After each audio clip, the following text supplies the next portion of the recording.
When we think of the commander-in-chief, we usually picture a stoic, unflappable leader carved in marble. But behind the resolute desk sits a highly stressed, fallible human being. Over the last 2.5 centuries, the immense pressures of the office have driven some presidents to show up heavily intoxicated to their own inaugurations, while others resorted to installing a secret soda-summoning button right on the Oval Office desk. If you want to understand the true reality of a presidential administration, look at what they poured in their glass. A president's drink of choice acts as a surprisingly accurate mirror for their unique historical era, their political strategy, and how they actually coped with the weight of the free world. In the early days of the Republic, the presidency carried an air of European aristocracy. George Washington had an expensive taste for European Madeira, a sweet Portuguese wine. When the British slapped a heavy tax on it, Washington didn't abandon his favorite drink. He simply smuggled it in by the barrel to keep his cellar fully stocked. Thomas Jefferson took this high society palate even further.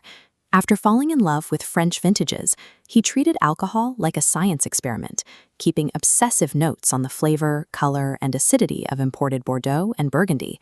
He essentially acted as America's first sommelier.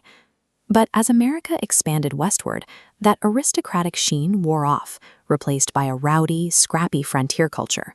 By 1829, Andrew Jackson fueled his inauguration with massive quantities of whiskey punch. Thousands of his supporters flooded the White House, smashing china and tearing down curtains in a chaotic, muddy celebration. Politicians quickly realized this new frontier energy could win elections.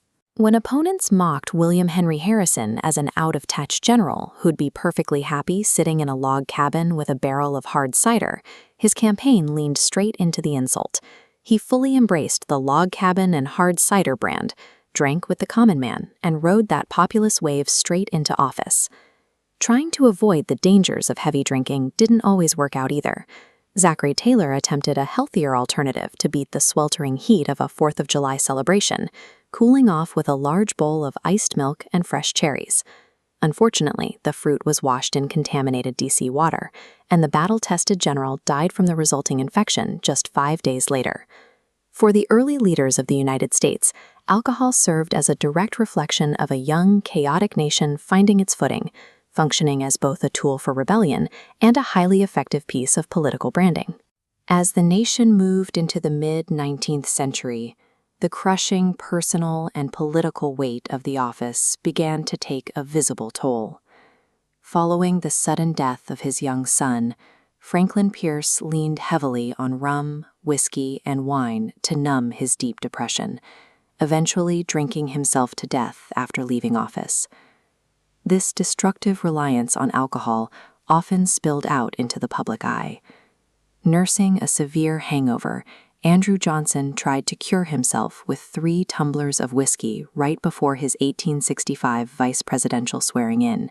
He stumbled out on stage and delivered a slurred, rambling speech, humiliating himself in front of Congress and Abraham Lincoln. By the 1920s, the optics of drinking required intense secrecy. While the American public suffered through the legal dry spell of Prohibition, Warren G. Harding lived by a completely different set of rules. He hosted weekly White House poker nights fueled by confiscated bootleg liquor, casually pouring the very evidence his own government had seized. When global conflict engulfed the world, secretive drinking habits evolved into diplomatic necessities. During the intense, high-stakes negotiations of World War II, Franklin D. Roosevelt took on the role of bartender. He personally mixed his signature dirty martinis to break the ice with global leaders like Winston Churchill and Joseph Stalin. Behind closed doors during the Cold War, coping mechanisms took completely different forms. Harry Truman started his demanding mornings with a shot of bourbon in his orange juice, an intense routine he called an eye-opener. Meanwhile, Richard Nixon preferred a more selfish approach to his stress, quietly hoarding top-shelf French Bordeaux for his own glass, while his White House dinner guests were served cheap California Reds.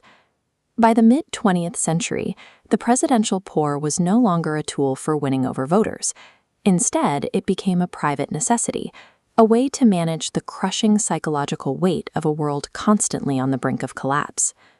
Today, the modern 24/7 media cycle has made the concept of unapologetic daytime drinking in the Oval Office practically impossible.